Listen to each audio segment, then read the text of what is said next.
Okay, you see, waving and helloing. Yes. That's what we need. Welcome to the special professional panel. We have two of them every year here. They're co-produced and sponsored by the Continuing Education Department at the School of Visual Arts. We also thank the school for hosting all the talks in their facilities. We have a great set of panelists today that I feel very comfortable with, and that's very rare. So we have artist Sarula Bao. We know the New Yorker covers, of course, but you do a lot of things from Endless Edition all the way to Brooklyn Art Book Fair. You're also faculty at the Rizzo. Yeah, the Rizzo Lab. Here at SVA. We have Nakata, Knack, correct? And Nakata, but it's okay. Nakata is good too. Yeah. And you're doing a lot of work. You seem very busy when we connected Yes. on Zoom. From Sweet Valley Twins to The New Girl to The Haunted House. Yes, those are the volumes I've done of that so far, and then I've also I colored The Hills of Estrella Roja, which I think won a Lambda Award. But who's counting? I just colored it. Okay, great. And Robyn Chapman, so whom I know for a while now, for a second, editor there, but also publisher of. I have a micro press, so it's kind of weird that I'm a senior editor at First Second as a day job for fun. I've been doing like micro publishing zines and mini comics. Paper Rocket is what it's called. So I get all this. I get it. I'm from your world. Yeah. So today, the point of our conversation is for everyone to leave with one or two action points that they can apply tomorrow morning and change things. Okay? It's nice talking in a nebulous way about what happens in someone's career, but it's good to know what to do tomorrow morning. Okay? So, the day after graduation is a strange day. Okay? Nothing is due, but the rest of your life is due. Okay? So no pressure, but all of it. I just want to go through and see if you remember the day after when you open your eyes that morning and really you owe no homework, no library books, nothing. Just a lot of money to a lot of people. Sarula? Just like what it was like? Yeah. I remember the first day after graduation, it was just, I think at that age I felt just immense pressure. I was really scared. I didn't know what the future looked like. I was crying a lot, lots of tears to open my eyes and just tears streaming. But I had at least one project that I had lined up already. So I was really thankful that I had one kind of direction. Everything else was pretty formless. But yeah, I think that was how I was feeling. Just definitely very scared. Mm-hmm. I graduated in smack dab in the middle of the height of the pandemic. So the next day I was still at home. But because it was the pandemic, I was looking for work because I couldn't work at the SVA library anymore. So I was also already kind of mid-job. And I luckily had gotten a lot of counseling from friends and peers, especially because we were all just freaking out. Yeah, having no idea what we were going to do.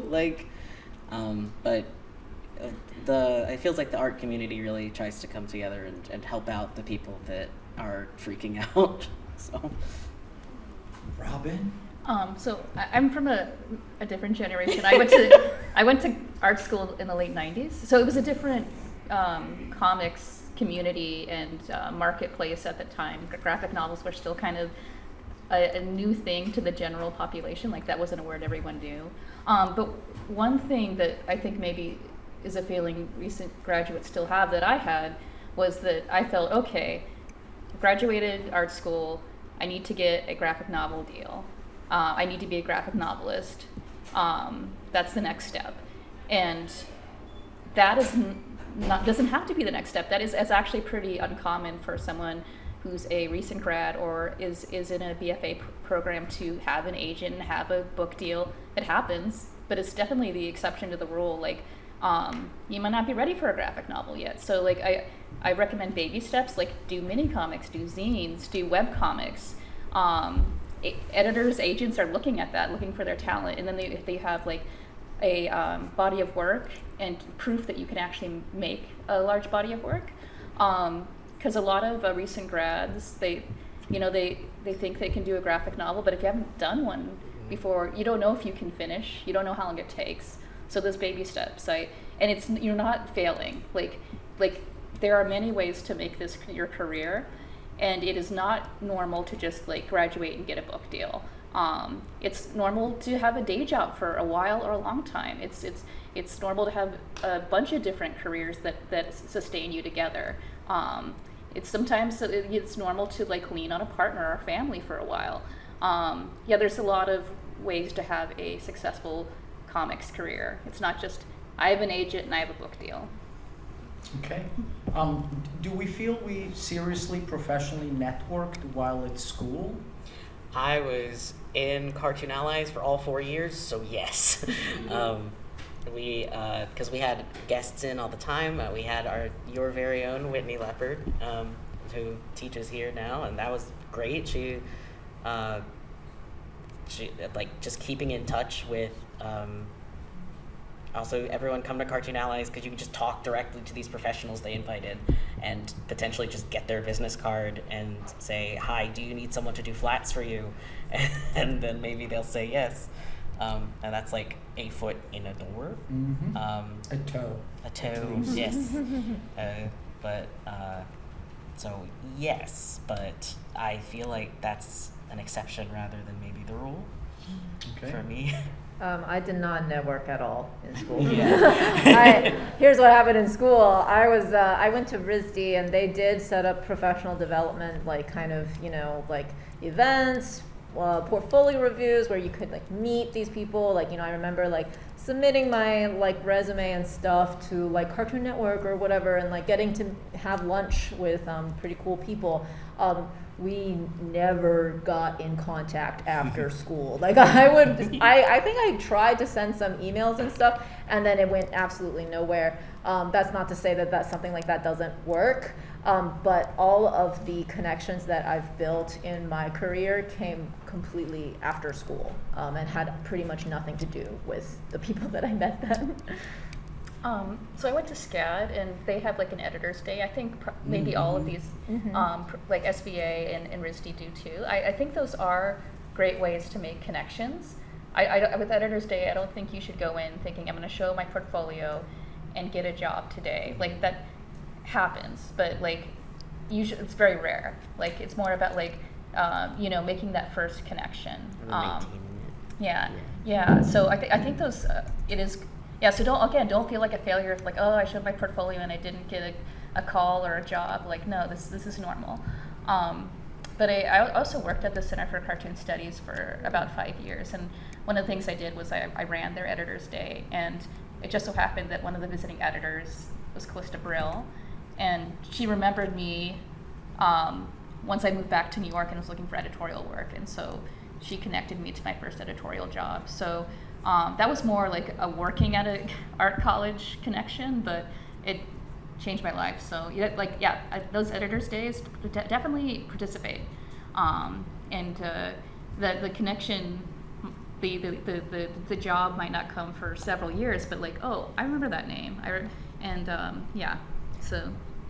I wanted to add also is that even if you do not have like any kind of connection that goes anywhere while you're in school, going to these events and talking to these professionals is a really good like opportunity to practice. Yes. Also, like practice being able to talk about yourself and talk about your work in a way that also is going to sell it. I think that's still pretty important to practice that. 100%. Yeah, I think conventions are a good practice too. Yeah. Like practice public speaking. I know it sucks, but any opportunity you have to public speak, I'm a shy person, but I always say yes because I want to strengthen that muscle, and also just like talking to strangers about your work. So that could be like a mixer, like a networking, and it's great to practice while the stakes are kind of low. And editors are going to be very kind to students. Like they're you might feel like you're being judged, but like most editors are very nice people, and they understand like, oh, this is someone who's learning, and that they often really want to help you out. I think that actually improv slash, I mean, I DM a lot, and having to come up with things that keep people engaged like that, like over spans of hours at a time, is really useful for being able to talk to ostensibly strangers and really kind of get them hooked on who you are and what you have to offer. Yeah, great for public speaking. Yes. I took a storytelling, like a moth, storytelling on stage kind of class just to get better at public speaking. Oh yeah, check out Improve from First Second. Oh, Alex Groudens, who also graduated from here. Yeah, that's a graphic novel about improv. Yes. I took improv classes after I graduated just for fun, and it's really awesome. Like, It's good for talking. yeah. I didn't take any improv classes, and it shows. Let me ask an existential question for a moment. Did you define success before going for it? Yeah, probably. I mean, we all look at the people who are the most visible as someone to like follow the example of, and they are the most visible because because they're, as everyone's been saying, like an exception rather than a rule. So modeling yourself off of a like 1 in 1,000 chance is setting yourself up for like failure, or even just like a deflated sense of maybe self-accomplishment. So I tried to set there was definitely a definition of success, but especially as I continued in senior year and kind of, I think actually Joan Hilty's professional practice class was really good because she talked about like, make a year plan. Don't expect that you're gonna have like a huge triple 6-digit deal or whatever. But kind of thinking of it in a concrete way rather than just what I had coming into school having to find as success, I think was definitely like it was a lot more grounding, and it part of the reason I don't think that I like totally did a tailspin or anything after graduating. My therapist often told me compare and despair, so I try to remember that. Don't compare yourself to others' success. It took me a long time. I'm in my 40s. I'm in my 40s, and it really took me years and years and years to kind of feel positive and happy at a convention like this, because I would come and I would compare myself to the other cartoonists who just had a new mini or a new book out, and like I don't, and I'm like, why can't I do this? And honestly, like for me, it was like changing careers that like made me like kind of redefine success. So I did go to art school. I am an artist, but these days I'm more of an editor and a micro publisher, and so I'm more in the supportive role of bookmaking, and I'm better at it. And I think I'm doing a pretty good job. And so I feel successful, and I'm not comparing myself to like all my comics heroes, which is what I was doing when I was like in my 20s, and it was very bad for my mental health. So don't compare and despair. Yeah, I think, of course, when I was a student, I think like most students, you have an idea of what success looks like, because teachers are going to tell you, and you're also going to have your idols, right? Your illustration, comics idols. You know, I absolutely had that.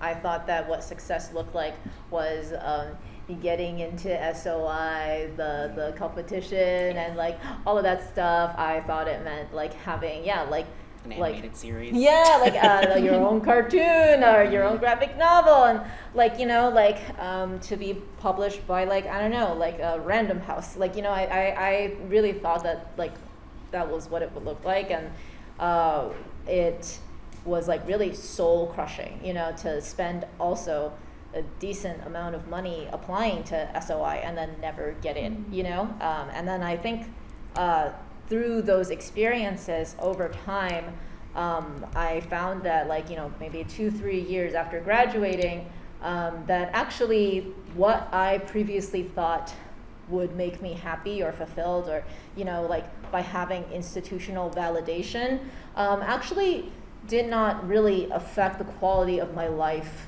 too much. Like what really mattered to me was my community, was feeling creatively fulfilled in some way, and that was pretty much it. It was really just feeling like I was doing meaningful work, and that didn't mean it had to be like, the cover of the New Yorker, right? Like, I spent a lot of time then like focusing my efforts into areas outside of illustration, actually. So like, I started Riso printing with a small press known as Endless Editions, which I now direct. And the small press's entire purpose and mission is to bring emerging and underrepresented artists into the art book and small press community. The entire purpose is really just we really get rid of as many financial barriers as we possibly can. So essentially, it's, in a way, it is like a printing service for folks who don't have the means. For folks who have really, really amazing, incredible work and just can't get it published. They got like 300 followers, you know, but like they're doing something really cool. And so that was the purpose of the press. And I spent all of my time doing that, like working to get these folks just like for their work to be realized, you know, when they don't have those resources or access otherwise. And it was through doing that, through working as a technician at the SVA Riso Lab, you know, through really like building community and bringing people into the community, that I found that like, oh, I feel success. This is what success to me feels like. You know, I direct the Brooklyn Art Book Fair. The Brooklyn Art Book Fair, the entire purpose of that is also to flip the typical book fair model. Usually when you go to a fair, you can expect a table price to be $150 to $500. Brooklyn Art Book Fair's purpose and mission is free to table completely, because we really want to get rid of those financial barriers for people. I mean, think about it. You gotta make your own merch. You gotta pay for materials. You gotta spend time, energy, labor, creativity just to make all of that. Then you have to ship it. Then you have to transport it and pay for accommodations if you don't live there. That's a lot of money. That's a lot of fees that you're paying for. And then you gotta stand there and sell it. Beg people to buy it, you know, for hours and hours and hours, sometimes without a break. And then it just depends. It could be a hit or miss, right? Your work could be great, and it could just not be for that fair. And so the entire purpose of Brooklyn Art Book Fair is to take away at least some of those worries, right? You don't have to worry about making back that table fee. And we provide honorariums, travel stipends. If you make below $450 over the course of the weekend, then we redistribute our own funds to make sure that you make that much money. And so that really kind of became my mission. I put a lot of my energy into that, and then being able to support other artists, to bring people into the community, that to me felt like, that was when I was like, oh, okay, only through experiencing this did I realize that's what it means for me to personally feel fulfilled. So, you know, like, around the same time I got a New Yorker cover, and at that point I thought it was a fun project. You know what I mean? It was fun, and I got to work with really cool people instead of feeling like, oh my God, you know, like I was like, this is really cool because I really like to do this work. I'd add to that like, to anybody who's had kind of like a moment of viral success, whereas like I haven't done anything that's like crazy huge, but like all of those eyes on you ends up just, it's like there's a little bit of exhilaration, but then it just ends up feeling bad because people will see what you're trying to put into the world, and sometimes they'll just not, there's nothing you can do to convince people who just aren't going to like it or something. So to recap, yeah. do not compare. Mm-hmm. That's not going to get you anywhere. Mm-hmm. The relationship between success and the lack of it is not only monetary, because not everything translates to cash. you more said it popularity. feels meaningful and it feels Yeah, important. meaningful work, yeah. Community. Because we try to balance Mhm. expression, fame, finances, self-fulfillment, and then wellness, like Mhm. Robyn, you said, comes a lot in here because it's a long road. Yes. It's a Mhm. long road, and you can't kind of burn out emotionally or physically too early. Eventually you will, but the trick is not to do it Mhm. too fast. Did you feel ready for the industry when graduating? Emotionally, technically, quality and quantity of work, a solid process, a way to network and communicate with people? Well, when I went to art school, we didn't have a professional practices class, and maybe this is different for at SCAD, and probably is, but so I would say no. Like, and so now I teach professional practices at SVA in the comics BFA, and so I tried to make it a class that of everything I wish I was taught. So yeah, I'd say I was not prepared. I think I was kind of oversold by SCAD at the time about all the job opportunities waiting for me. I could work in animation, I could work in video games, I could work in this and that. Any career in the arts is like super competitive. It's really hard to find any work at all. Like editorial and publishing as well. It's discouraging. You can have the best resume and amazing talent and a great portfolio, and it's just there's not a lot of jobs, and everybody wants them. So I think I wish I'd kind of been told that it's normal to have a day job for a while or maybe even forever. It's normal to do freelance and also like work at a library or even work at a coffee shop. This is not failure. This is normal. The exception is when you pay your rent off your comics only. That is definitely not the rule. Do you want to go first? Or? It's okay. Okay. I think that the question was, did we feel ready? Tell us the truth. I think that kind of as I previously mentioned that I already kind of was primed for trying to get in there, but I felt like I was ready, but I think that like for example, I went to school here before Viktor was the chair, so the professional practices kind of thing was a little different, and I was still developing. So a lot of my readiness came from, kind of like Sarula said, cultivating a community of fellow cartoonists who had already kind of like either were in the process of this, of coming into their own, or just kind of having that context to put yourself in and be like, okay, I'm not the only one who's like struggling, who thought they were ready and maybe they weren't or something. I'm lucky that I did end up being mostly ready. I did also have a day job for a second, and I pick up per diem hours at a comic shop now sometimes, because publishing pays weird, guys. Just be prepared. Oh yeah. I think emotionally and kind of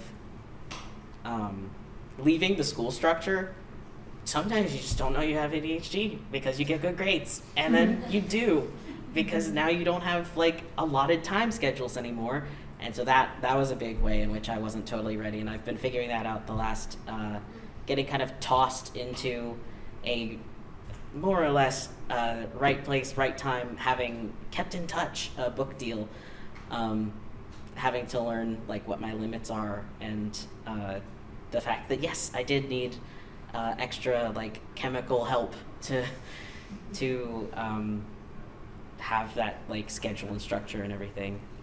So there were ways that I was ready, and there were ways where I wasn't, and I think that it's like a muscle you have to exercise. So Yeah, I did not feel ready at all.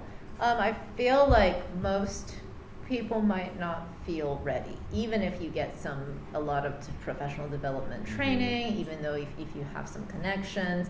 I think that like it's just such a massive transition. I think no matter what, there's going to be like fear, trepidation. It's going to feel pretty difficult to feel ready. And it's just kind of, regardless of whether you like it or not, it's happening, you know? Like, it'll never happen based on your own personal timeline in your own brain. When do I feel ready, right? Because then that means it'll never happen, right? Like, so yeah, I didn't feel ready, but it happened. And then I just had to go along with it. I just had to, okay, say, where am I going? All right, I'm gonna just go pick a city. I'm just gonna go there. All right, get a house. Okay, get an apartment. Okay, going to work at Muji, do retail. Okay, yeah, you know, like, so I worked at Muji doing retail for like a year, you know, like basically full time, because that was the only way I could afford living in New York, you know. It's like, you know, like, I have some friends, right? Okay, cool. You know, like sometimes it's like you just kind of have to go for it, and it's also okay to make the wrong choice, you know, to go somewhere and maybe that's not where you actually want to live, to enter a new social circle and maybe those aren't the friends you want to be around, like, you know, to apply for a job that you find out you hate, you know, like all of those things are like okay. And feeling like you are ready and just that you're not getting the jobs, then like I think no one when they leave school is prepared to go, okay, time to do a crazy like 200-page graphic novel in the course of like a year. And sometimes that's what the industry asks of you, and you have to do it anyway and find all the tips and tricks. So like, ready is not a catch-all, like a objective like stat, I feel like. So I don't think I think I was 5 years into working at First Second when I stopped feeling like an imposter. So this is like a pretty recent development, like imposter syndrome up till like 3 years ago. So, and it does feel good not to have it anymore. I hope, so I hope you guys can look forward to that feeling. But yeah, like I certainly did feel it a lot of my life. And what do you do to stay optimistic in these first couple of years of what we call the struggle? I have an unfair advantage. Both my parents are therapists. Are they looking to adopt? Yeah, we have about 60 of them. Yeah. That is to say, definitely, even if you have therapist parents, get I think something that cultivating like confidence in yourself with usually mental health help is a big one. If you are able to, I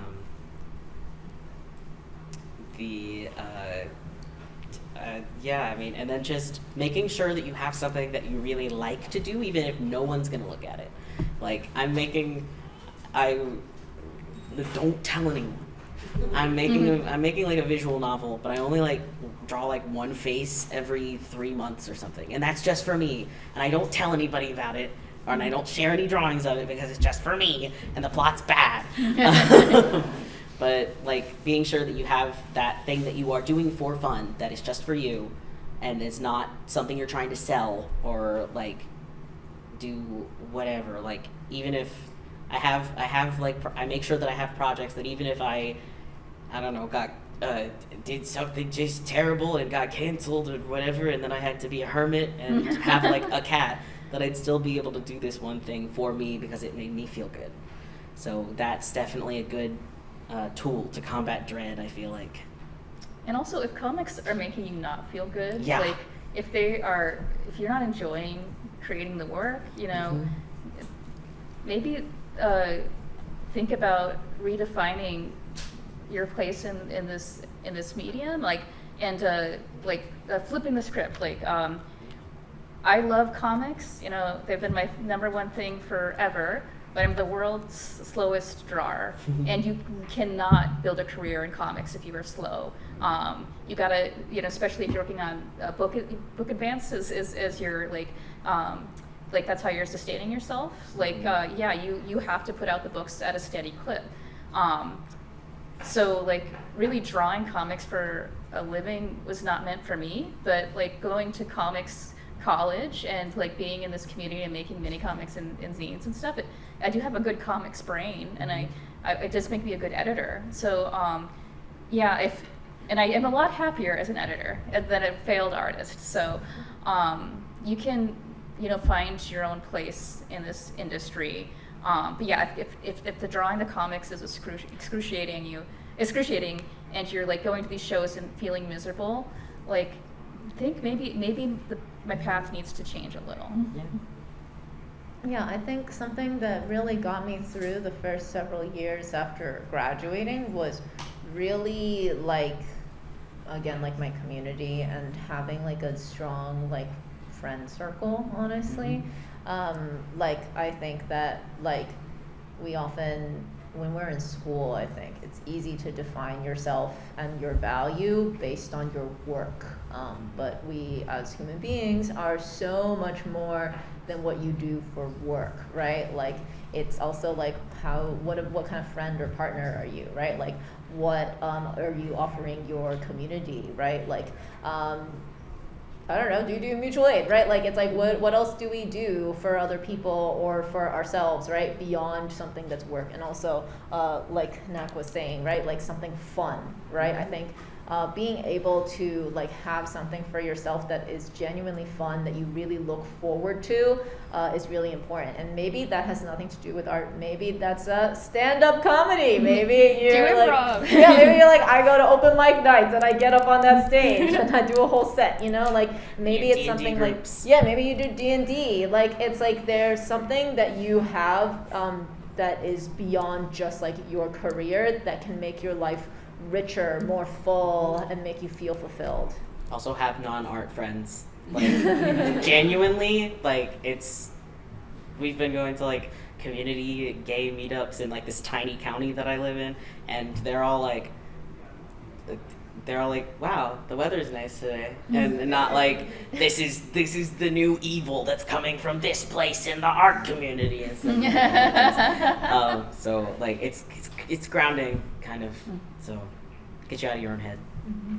Okay, we're in a beautiful lovey-dovey place of the conversation, so I would like to drastically turn here. Wonderful. And Robyn, you threw something on the table where we thought about this at BFA Comics.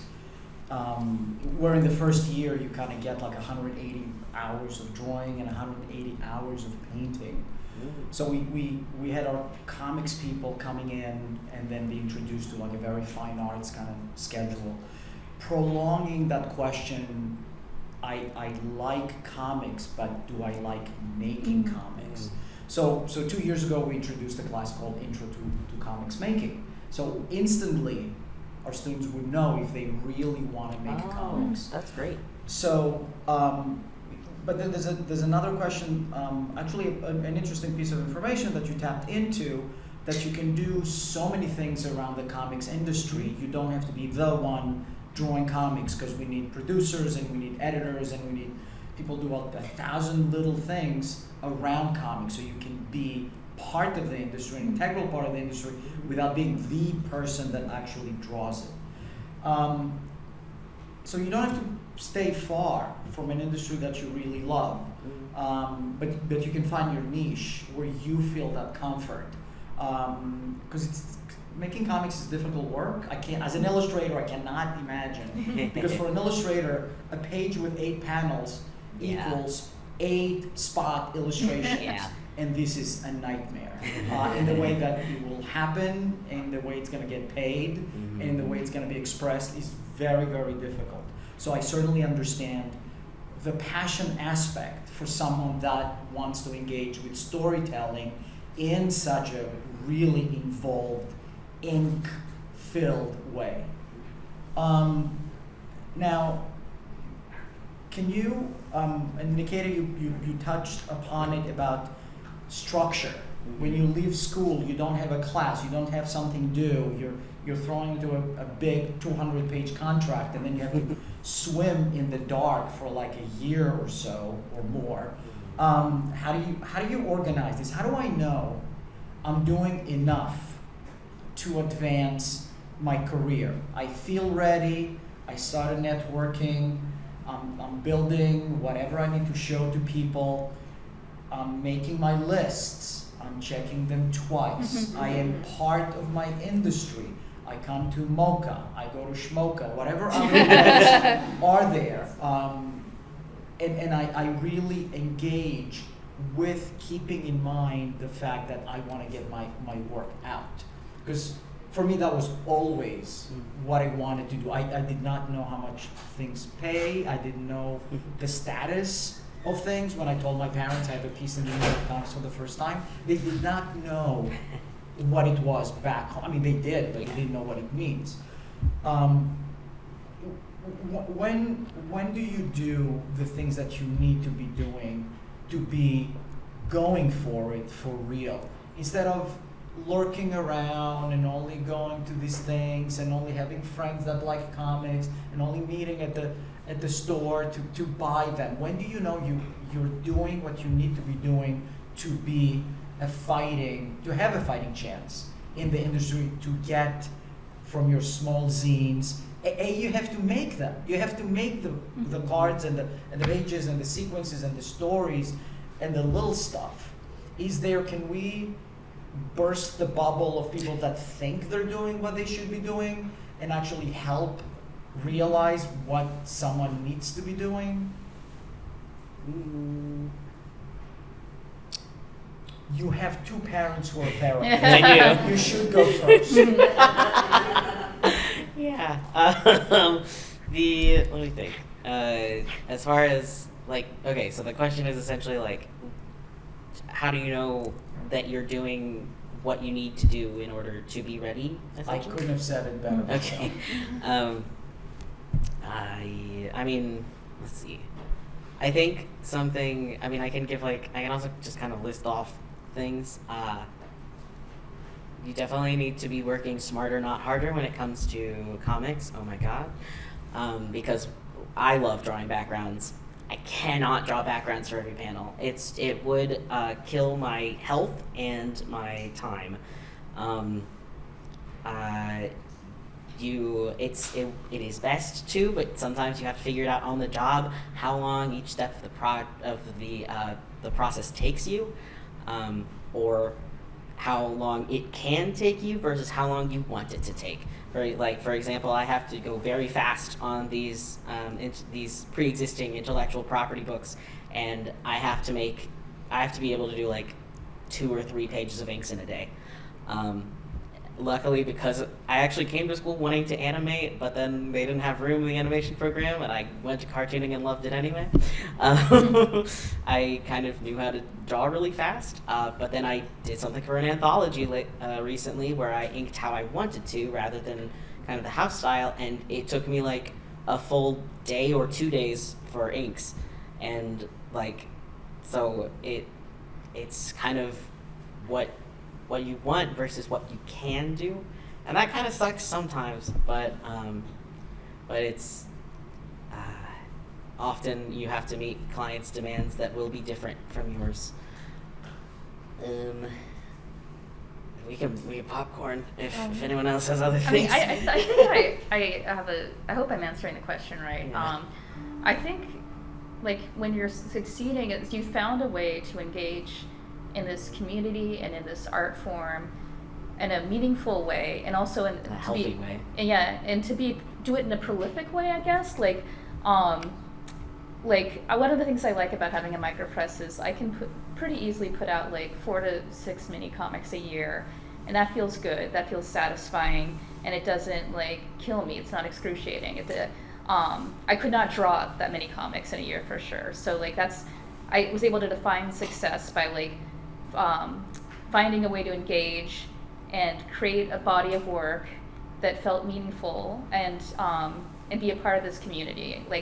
And so that's I think when you're doing that, however you're doing that is a success. And also, definitely engaging with this community, because those connections matter. They matter in a very practical way, but also they matter in a meaningful way. I've been going to SPX since the late 90s. So like my best friends in the world, I've met them there. Like it's like a family reunion every year. And I love comics as a medium, but probably I love the people, the friends I made along the way. Like that's probably more meaningful even than the art form. Or, you know, it's close. So like, yeah, I think if you're doing that, I think you're succeeding. Even if you are, you know, you're paying the bills working at Starbucks. I really think you are. I guess I'll also say that I think that's in that kind of realm of having your like community and that kind of mental health aspect of it, knowing what you can handle, like genuinely knowing what you can handle realistically, rather than what you think, what you're like, I'm sure I can do this, but not being able to prove that kind of as much as you want to, because something will always come up. And don't necessarily say yes to what the Yes. publishing house, what the editor, what the agent is asking for. I'm hoping that all those people will ask for reasonable and ethical Yes. deadlines, but not, especially if you're working with a publishing house, an editor, or an agent who's new to comics. Yeah. They might be coming from like a picture book background and like, oh yeah, I can give you a picture book advance and you can get this done in 6 months. Like no, like yeah, like you're with comic books, you're like drawing like 1,000 little spot Yes. illustrations. Yeah. That is a lot of work. It doesn't usually, like someone who can do it in a year, they're amazing. Like even 2 years is pretty good. Like these things take time, and that advance has to stretch out over that time. So yeah, so don't be afraid to say, like don't say yes to the unreasonable deadlines. I say this is, have you done the math? This is not feasible. Yes, ask them about the math genuinely. Like, hey, this is. I've had to say, because the Sweet Valley, because it's like IP owners who came from these like mass-produced like little like boxcar children type books, and then like a TV show. They want 200 pages of inks in about 6 months. And it's bad. That's bad. It's bad. So I've had to be like, hey, I physically can't move faster, so I'm sorry, but it's going to be done when it's done. And the world didn't explode, so it's really easy to eat yourself alive when people are saying it has to be done now. But if your body literally can't do that, sorry, you're already like most of the way done. Yeah, and you don't do yourself favors by saying yes to this unrealistic deadline and then falling short by a lot. Like people aren't going to work with you if they, you know, like though I will say like a secret is like these books are often late, so editors often know that the book will at least be a little bit late. But sometimes books are very late. There is there is a point where like editors will not work with you anymore because it's unreasonably late. Yeah, we had to get a book. There was a book canceled at I won't say the press, because they wanted painterly illustrations of like a 190-page book in also 4 months, and we had to be the illustrator and I had to be like, hey man, that's just not happening. And the book did end up getting canceled, but like the author himself was like, this is bad. We don't like this. Stop Yeah, that. and it might be innocent. They might just not realize. That's another thing that editors do, especially rookie editors, is they ask for so many revisions to the art, and they don't realize the labor that goes into that. You might have to educate your editor. Yeah, unfortunately. You definitely be like humble and kind about it. Humble but confident, if you can. So we are answering I don't know where it's what anymore. you need to know that you are actually, you have to do what you're actually ready to do. So sorry about what I just said. Sorry. It's interesting. I was looking for just a couple of things that people can do tomorrow morning. Okay. And we got a lot more. Okay. Yeah. And we also go into testing your physical limits and how not to do damage, not only in your relationships, but by not delivering what what they wanted you to deliver, but also not doing irreparable damage because we only have 2 hands and 2 shoulders and 2 elbows. And that's another long-term issue that we should be worried about. I think something you can do, like, to ensure, like, what you really need to be, like, ready, I would say, is, like, having work, like, a decent amount of work. It doesn't even have to be your best work, just, like, a lot of work. Because only through doing lots of work can you also fully explore yourself as an artist and what you like to draw, what you keep coming back to, what is something that matters to you, what just like, and then that will naturally develop your art style and the subject matters that you keep returning to. Another thing is writing about your work, like being able to talk about your work and pitch your work, I think is also super important. So I think, to me, like, connections are a great thing, like being able to pitch something, getting to know the right people, like over time. If you even just have a friend who's also doing comics or illustration or whatever, like that can help so much, because you can say to them, hey, they got back to me with this deadline and this budget. Is this normal? Like, and then they can tell you, yeah, no, or like, context whatever. Is everything. Like, yeah, like just having like other people around, like even if that's what your connection is for, is just to like ask them, is this okay? Should I take this job, right? Like, so I do think that like having like some kind of like concrete way to like, where there's proof of this is the work that's being made, right? Like, I'm not an artist just in name. Here's the proof of like what I have done, and also like I can talk about it and I can sell it to you, like kind of way.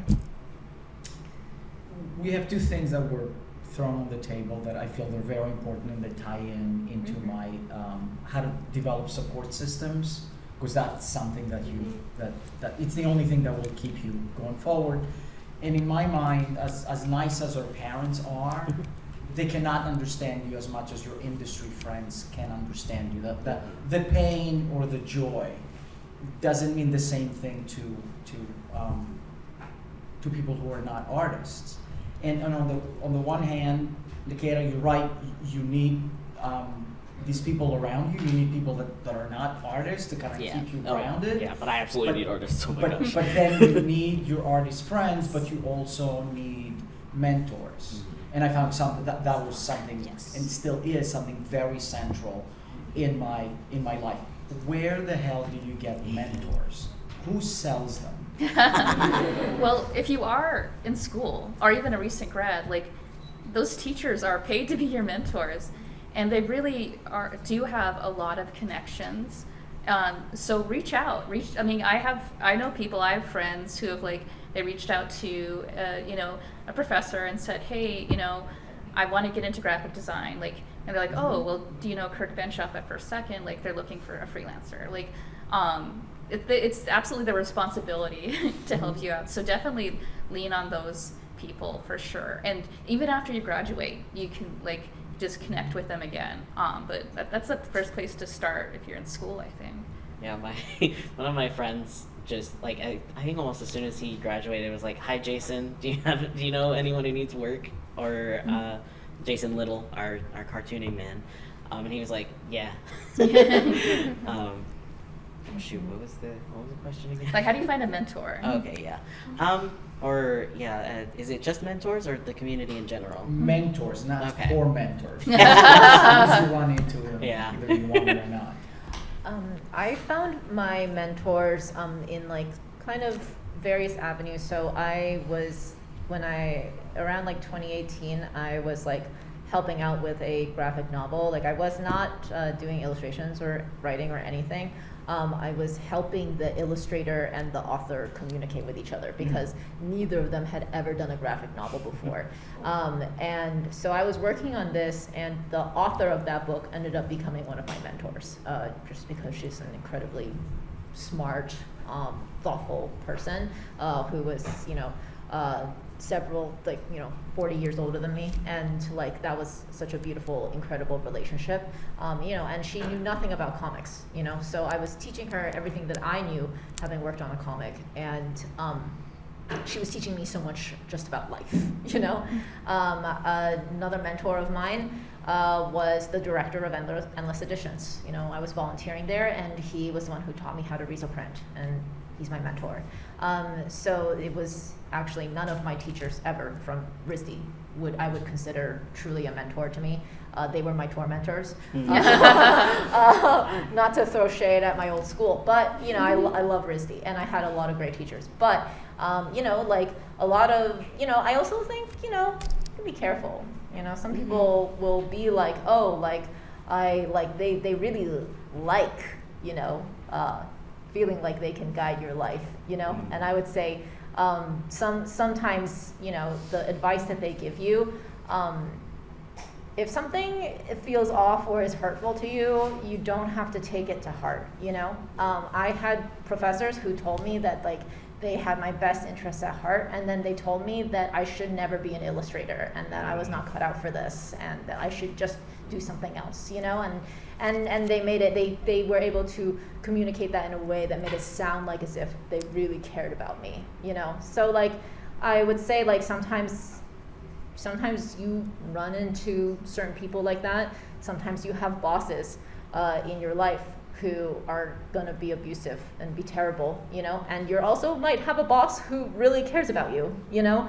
I really think that mentors, no matter what, when you enter society, you just will be interacting with people from a different generation, you know, in various avenues. It will just happen, whether it's work-related, community-related, some other, like, I don't know, club, my D&D class, you know, like, you will find other people of different generations who have more insight into life just from lived experience. And those connections and those relationships will just naturally form. If it's right, then it's right, you know. And I gotta say, you know, I went down the wrong path multiple times in my early 20s. I was so vulnerable, desperately seeking mentors, found a lot of weird, bad people. So like, you know, but it's something also that I would not know now as a 30-year-old had I not experienced it. I would not be able to catch the signs now as I can if I had not gone through something like that. That's not to say, oh, you have to go through something bad, but like even when you go through something bad and you maybe have a bad mentor, you learn a lot from that. Yeah, trust your gut. That's really good advice, because some people in this industry really do get off on the power trip of like telling the next generation this is how it really works. And I just remembering I was at an editor's day, and we after the portfolio reviews, one of the editors said, "Oh, I made 2 kids cry today," and he's like bragging about it. I was like, "Dude, this is so wrong. Like that's not." Get a life. I can't believe any. Yeah, really, I can't believe any art teacher would tell someone not illustration is not for you. That's awful. I'm sorry to hear that happens out there, but. These people in the industry, even people we sometimes, you know, lionize and think are heroes and are masters of the form, they're just people, and they might have a lot of flaws, and they might have a lot of bad ideas. So trust your gut, and talk to a lot of people. Like, sometimes like people just are confused and they give you wrong advice. Like my first book contract, I had someone look at it who was very experienced and knowledgeable, and maybe so knowledgeable and experienced that they didn't realize that I didn't even understand the difference between work for hire and creator owned. So they didn't warn me that this is a work for hire a contract. They said, yeah, looks good, sign it. And I did. And it's not the worst thing in the world. That publisher owns the work. But I didn't, like, sometimes you're going to get bad advice. So, like, maybe talk to a couple of different people. Yeah. And, I mean, I think the first portion of your answer to this question was the of like talking to teachers and stuff. Like a theme that I that's also kind of advice you can do tomorrow, as Victor had said, is just the motto of keep in touch with and as Robyn said, with several people, not just like the one, but if any. This is foreshadowing. If any people who are giving talks are like, hey, feel free to email me if you need advice, do that. And take keep them in at touch. their word. They sound you offered. I'm doing it. Yeah, do it. And you might need to reach out. You might think, oh, Jason Little knows I'm looking for work. I don't need to no. tell him that.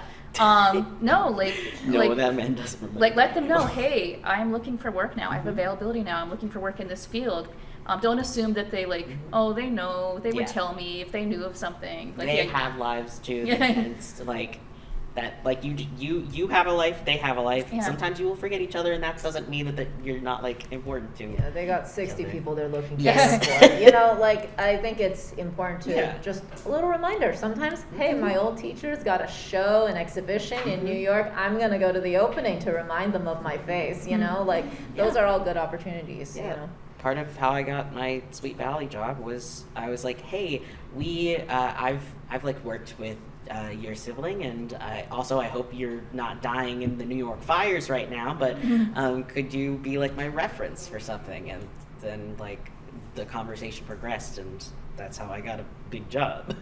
So and ask for informational interviews. If you don't know what those are an interview. Right. You're not trying to get a job. You're just having a conversation with a professional where you ask them questions about their industry. AMA. Yeah, and and especially when you're a student or a recent grad, a lot of editors, a lot of professionals want to help this new generation, and especially if you have a connection. Again, lean on those connections. My fellow teacher and editing friend, Winnie Leopard, also teaches professional practices, said, hey, a couple of my students would like to do an informational interview. And Whitney's my friend, so I want to do a favor. Even after school was done, I just, when I'm working with Whit for Sweet Valley, and I'm like, hi, can I just pick your brain about the editing industry and what you guys are looking for? And she was like, yeah, you also don't have to be a student to do it. It's and I don't know, cold email some people with humility. And sometimes it's all about timing. I got an email this week where it was a freelance editor I knew and who had recently had some kids, and she wasn't working as much as she was, so I was always thought, oh, she's not doing freelance work anymore, so I'm not going to ask her if she wants to take on any jobs. And then she just cold emailed me hey, I'm taking on, my kids are in kindergarten, I'm taking on freelance work. And I was like, yes, take this now.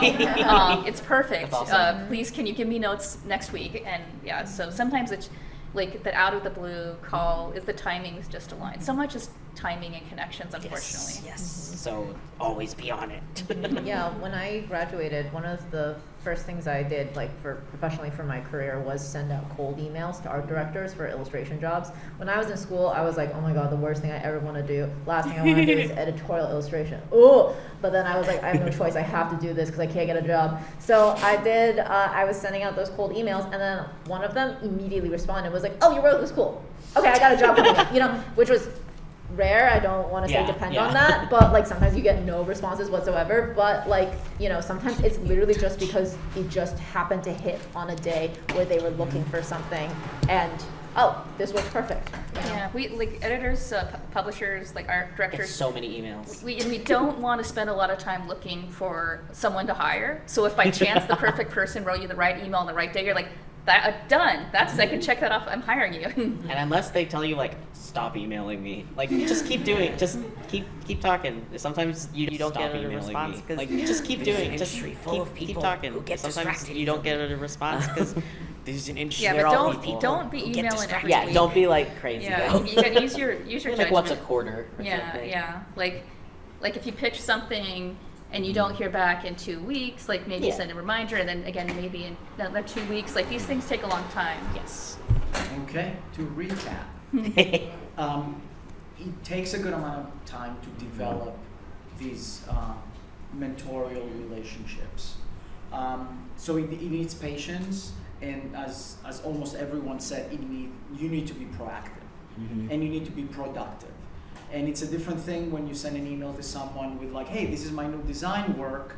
If you know of anyone who's hiring a designer, let's say, these are some of my new pages. If there is someone that you know that does this. You hear someone is putting a conference or a symposium or something like that. That's how I build some of my mentor relationship. Do you need volunteers? Yeah. I'll be there. Don't be the constantly asking person. We all have these friends, and very often they're not friends anymore because They ask for a favor, you do it. They ask for 2 favors, you do Yeah. them. You need something, they don't pick up the phone.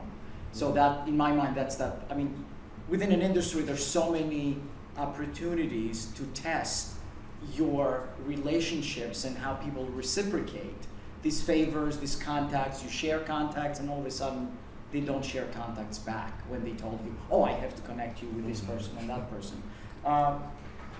We could be talking about this all day. I would like to take a couple of questions. Very selfishly, we plowed through a lot, and I'm not even halfway.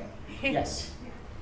What would you say is the very firm boundary between setting limits and being assertive without feeling that you are falling into this imposter syndrome and feeling that you're not capable of this and that? Because sometimes I think that happens. And also how to stay or to keep that island of your creativity when the day job begins to swallow you and you begin to get burned out and begin to feel that you don't deserve to follow the creative path. That's like 6 questions. Yeah, so essentially setting limits on like how like crazy you're gonna be about like the proactivity versus like keeping the reins on versus imposter syndrome essentially, and then also how not to let the day job consume you. Can I just say, like, be nice. Like, you know, honestly, like, even if your editor is asking for something that's unreasonable, don't be a jerk. Nobody wants to work with a jerk. So, like, you have a total right to, like, advocate for yourself and say this, you know, I'm sorry, I can't work this fast, you know, or this advance won't work for me.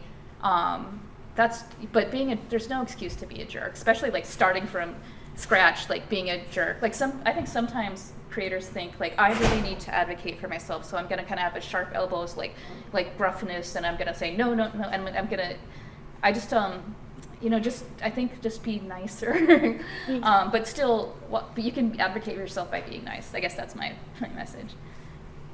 I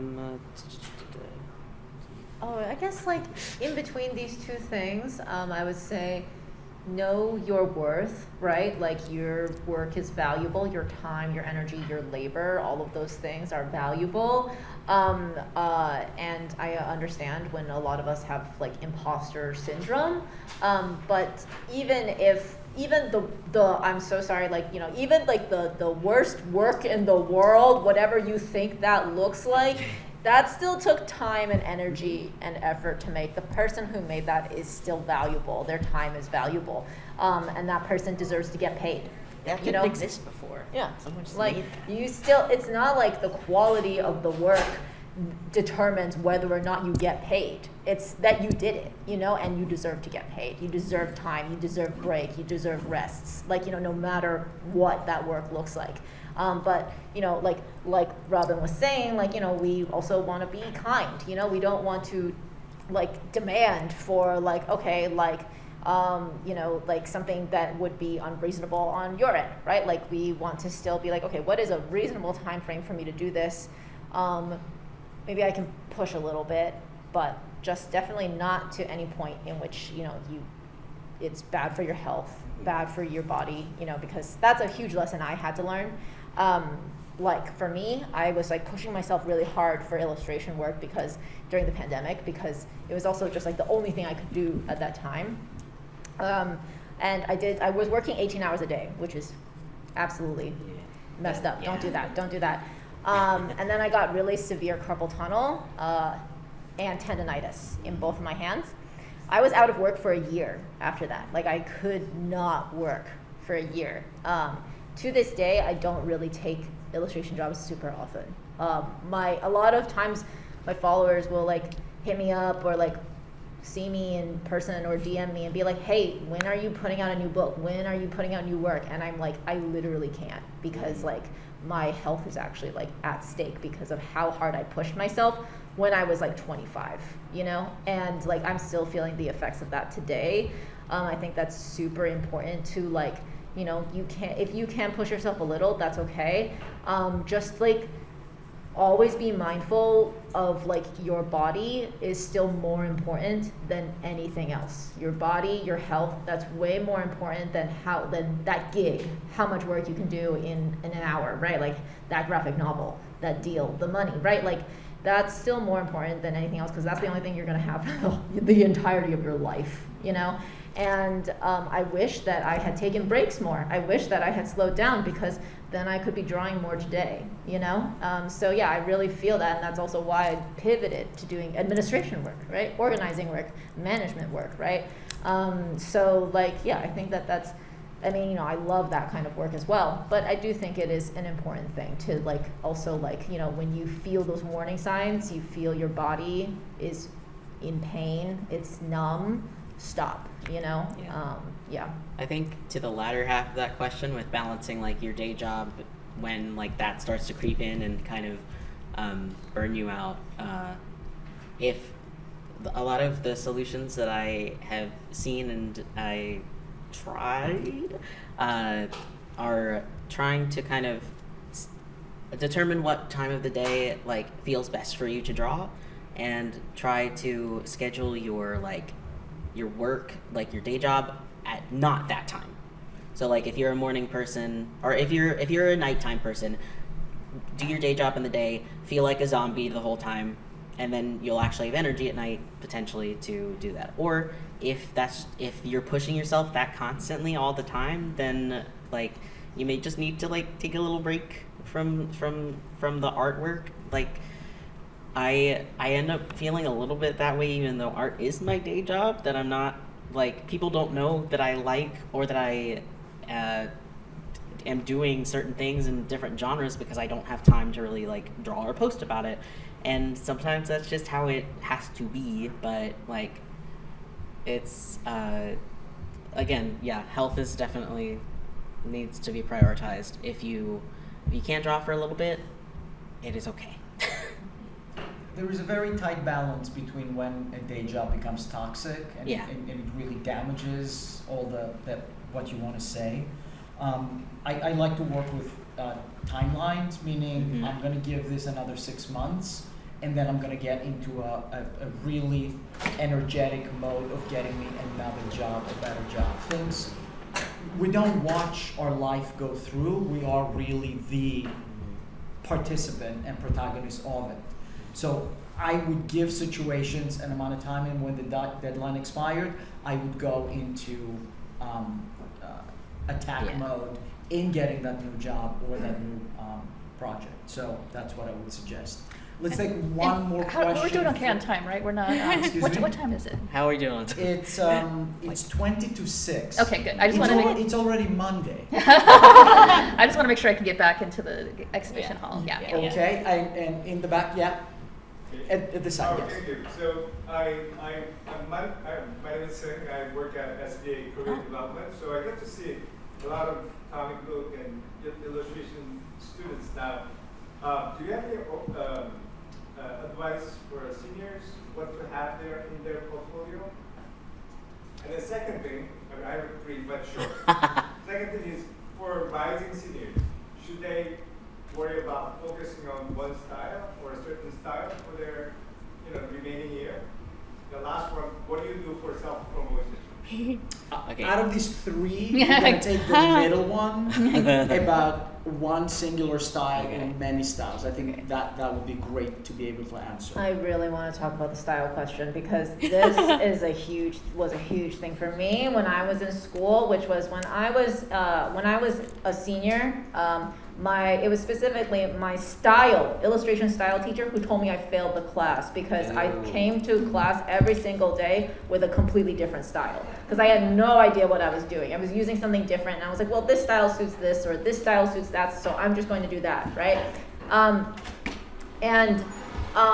would say that like in graduating, basically like all of that kind of flies out the window, you know? Like it was really just when I kind of took away the thought, like I have to work in this style, or I have to work in a different style, like I have to do this for this kind of work, or I have to do this for that kind of work, you know, like it was really just through making work itself that everything just naturally became clear. You know, like if you just like make work that you are naturally drawn to, that you just want to do, something just for you, and if you just, versus what you think the industry wants to see, or you think like this kind of art director would want to see, you're going to naturally find the correct audience for your work that is going to respond to the style that you're making.